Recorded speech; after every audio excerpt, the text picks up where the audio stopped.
ಈ ಪ್ರಕರಣಕ್ಕೆ ಸಂಬಂಧಪಟ್ಟಂತೆ ಎಡಿಜಿಪಿಯಿಂದ ಮಾಹಿತಿಯನ್ನು ಗೃಹ ಸಚಿವ ಡಾಕ್ಟರ್ ಜಿ ಪರಮೇಶ್ವರ್ ಅವರು ಪಡ್ಕೊಂಡಿದ್ದಾರೆ. ಸದಾಶಿವನಗರದ ಸ್ವಗೃಹದಿಂದಲೇ ಮಾಹಿತಿಯನ್ನ ಪಡೆದಿದ್ದಾರೆ ಅಂದ್ರೆ ಡೀಟೇಲ್ಸ್ ಲಭ್ಯ ಆಗ್ತಾ ಇದೆ. ಮೈಸೂರಿನ ಉದಯಗಿರಿ ಠಾಣೆಯ ಮೇಲೆ ಕಲ್ಲು ತೂರಾಟ ನಡೆದು ಗಂಟೆಗಳು ನಡೆದು ಹೋಗಿದೆ. ಇನ್ನೂ ಕೂಡ ಹೋಮ್ ಮಿನಿಸ್ಟರ್ ಸಾಹೇಬ್ರಿಂದ ರಿಯಾಕ್ಷನ್ ಬಂದಿಲ್ಲ. ಅವ್ರು ಈಗ ಮಾಹಿತಿ ಪಡೆದಿದ್ದಾರಂತೆ. ನೋಡೋಣ ಅವ್ರು ಏನು ಹೇಳ್ತಾರೆ, ಗೃಹ ಇಲಾಖೆಗೆ ಏನೇನು ಇನ್ಫಾರ್ಮೇಶನ್ ಸಿಕ್ಕಿದೆ ಅಂತ. ಒಟ್ಟಿನಲ್ಲಿ ಜನ ಮಾತ್ರ ಈ ಪ್ರಕರಣದಲ್ಲಂತೂ ಮತ್ತೊಮ್ಮೆ ಆಘಾತಕ್ಕೊಳಗಾಗ್ತಾ ಇದ್ದಾರೆ.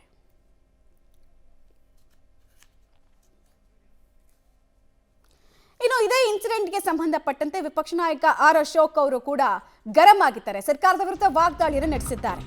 ಮುಸ್ಲಿಂ ಮತಾಂಧರು ಮೂಟೆಗಳಲ್ಲಿ ಕಲ್ಲು ತುಂಬಿಕೊಂಡು ದಾಳಿ ಮಾಡಿದ್ದಾರೆ, ಅಕ್ಕಪಕ್ಕದ ಹಿಂದೂಗಳಿಗೆ ಧಮಕಿ ಹಾಕಿದ್ದಾರೆ ಅನ್ನೋದು ಆರ್ ಅಶೋಕ್ ಅವರು ಮಾತು.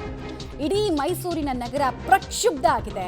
ಕರ್ನಾಟಕದಲ್ಲಿ ದಿನೇ ದಿನೇ ಕಾನೂನು ಸುವ್ಯವಸ್ಥೆ ಹದಗೆಟ್ಟು ಹಳ್ಳ ಹಿಡಿತಾ ಇದೆ. ಹುಬ್ಬಳ್ಳಿಯಲ್ಲೂ ಇದೇ ರೀತಿ ಈ ಹಿಂದೆ ಪೊಲೀಸ್ ಸ್ಟೇಷನ್ ಮೇಲೆ ದಾಳಿ ಆಗಿತ್ತು. ಈಗಲೂ ಅದೇ ರೀತಿಯಲ್ಲಿ ಮೈಸೂರಲ್ಲಾಗಿದೆ ಅಂತ ಆರ್ ಅಶೋಕ್ ಅವರು ಕಿಡಿಕಾರಿದ್ದಾರೆ. ಒಟ್ನಲ್ಲಿ ಕಾನೂನು ಸುವ್ಯವಸ್ಥೆ ಕಂಪ್ಲೀಟ್ ಆಗಿ ಹಳ್ಳ ಹಿಡಿದ್ಬಿಟ್ಟಿದೆ. ಕಾನೂನು ಸುವ್ಯವಸ್ಥೆಯನ್ನ ಟೈಟ್ ಮಾಡಬೇಕಾದವರು ಇನ್ನು ಮಾಹಿತಿ ಪಡೆಯೋದ್ರಲ್ಲಿ ಬ್ಯುಸಿ ಇದ್ದಾರೆ.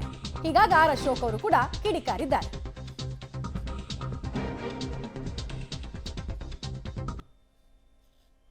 ಕರ್ನಾಟಕದಲ್ಲಿ ದಿನೇ ದಿನೇ ಕಾಂಗ್ರೆಸ್ ಸರ್ಕಾರ ಬಂದ ಮೇಲೆ ಕಾನೂನು ಸುವ್ಯವಸ್ಥೆ ಹದಗೆಟ್ಟು ಹಳ್ಳ ಹಿಡಿದೋಗಿದೆ. ಹುಬ್ಳಿ ಘಟನೆ ಆದಾಗೆ ಹುಬ್ಳಿಯಲ್ಲಿ ಪೊಲೀಸ್ ಠಾಣೆ ಮೇಲೆ ನುಗ್ಗಿ ಪೊಲೀಸ್ ಜೀಪ್ ಮೇಲೆ ಹತ್ತಿ ಇಡೀ ಪೊಲೀಸ್ ಸ್ಟೇಷನ್ ಮೇಲೆ ಕಲ್ಲುಗಳ ತೂರಾಟ ಮಾಡಿ ಹಲವಾರು ಜನ ಪೊಲೀಸರಿಗೆ ಗಾಯ ಆಗಿರುವಂಥದ್ದು. ಸುತ್ತಮುತ್ತ ಇದ್ದಂಥ ಅಂಗಡಿಗಳು, ಯಾರು ಹಿಂದೂ ಅಂಗಡಿಗಳಿತ್ತು, ಆ ಹಿಂದೂ ಅಂಗಡಿಗಳನ್ನು ಧ್ವಂಸ ಮಾಡಿರುವಂಥ ಘಟನೆ ನಮ್ಮ ಕಣ್ಣು ಮುಂದೆ ಇರೋವಂಥದ್ದು. ಅದಾದಮೇಲೆ ಈಗ ನಿನ್ನೆ ಮೈಸೂರಲ್ಲಿ ಮತಾಂಧ ಮುಸ್ಲಿಮರು ಯಾರವನೋ ಪೋಸ್ಟನ್ನು ಹಾಕಿದ್ದಾನೆ ಅಂತೇಳಿ ರಾಹುಲ್ ಗಾಂಧಿ ಬಗ್ಗೆ, ಕೇಜ್ರಿವಾಲ್ ಬಗ್ಗೆ ಪೋಸ್ಟ್ ಹಾಕಿದ್ದಾರೆ ಅಂತೇಳಿ ಅಶ್ಲೀಲ ಪೋಸ್ಟ್, ಅದನ್ನು ಈಗಾಗಲೇ ಪೊಲೀಸರು ಅವ್ರನ್ನ ಅರೆಸ್ಟ್ ಮಾಡಿ ಜೈಲಿಗೆ ಕಳಿಸಿದ್ದಾರೆ.